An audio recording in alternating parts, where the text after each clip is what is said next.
Live webinars. Live webinars involve actual live presentations in front of the camera. You're going to be talking about a very narrow range of topics. The seminar is very specific in terms of subject matter.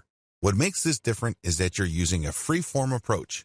You just rehearse what you're going to talk about in terms of talking points, but everything else is up to the crowd. People will show up and view you on their computers. They then type in their questions, and you'll answer these in real time. These live webinars are one-time events. However, you can set up an option where you can record the live webinar for viewing at a later date by people who have paid to view the original. Appointments are set up for only one time. These can only be viewed when you're talking, or people who couldn't show up can view the recorded version. That's it. This is supposed to be special. It's supposed to be a one-time thing. Advantages. The big advantage here is you get to market anticipation for the seminar. This is supposed to be launched. It's a one-time thing, and it's a special event. You have these things going for you. Also, when people sign up for your live webinar, it's a golden opportunity for you to sign them up to your mailing list.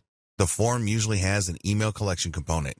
You can use this to get more mailing list members. The biggest draw to live webinars is the live interaction. You're actually coaching live. You're coaching a group of people at once. You cater to each specific audience's needs. These audiences vary, so they all have different needs. This is why people get a lot more value from live webinars. They ask questions that are most important to them. Have you ever gone to a live lecture and you get a chance to question the lecturer? It's very interesting because different crowds have different questions. This adds to the perceived value of the seminar.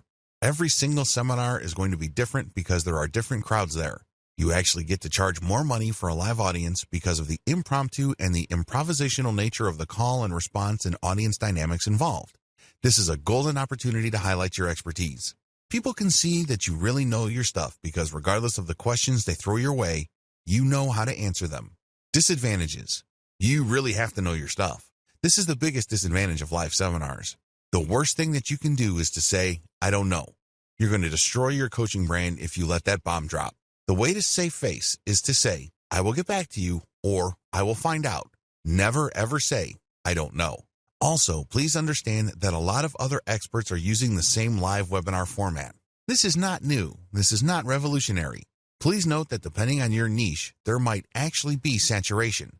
It might seem like you're the 100th person offering a live seminar on your topic. This saturation can lead people to believe that your stuff is not really all that valuable. After all, if it's that unique, why is everybody and his dog offering it? Finally, you have to be quick on your feet. As awesome as the call and response dynamic may be, it can also be very rough on your nerves. You have to know what you're talking about. You have to listen to questions very carefully, understand them very quickly, and answer them in such a way that builds up your expert status. Step-by-step guide. Step number 1, pick a live seminar software platform. At the very least, this platform must have a billing and promotional component. It must also have an email collection component, or it must tie into your current email collection system for your mailing list. Step number 2, pick a date. It's really important to pick the right strategic date. You don't want to pick a date that is too close because people might have made other plans.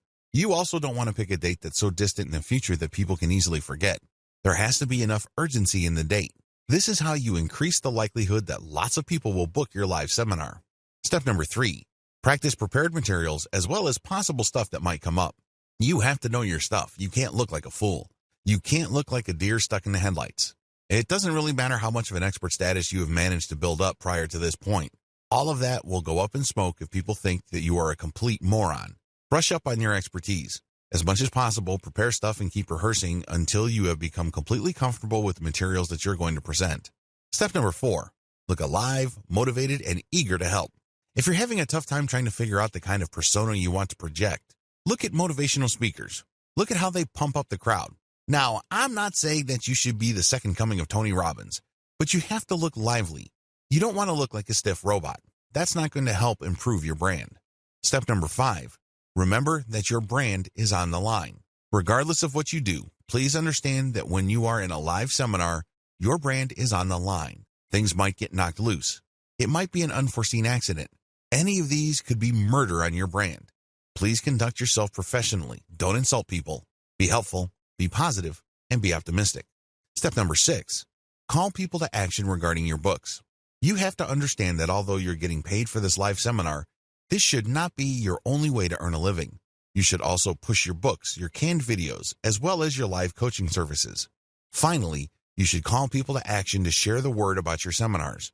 Tell people to tell their friends and family members about the stuff that they've learned and that you're always available. If people like your stuff, you'd be surprised how many people will refer you to people within their circle of influence.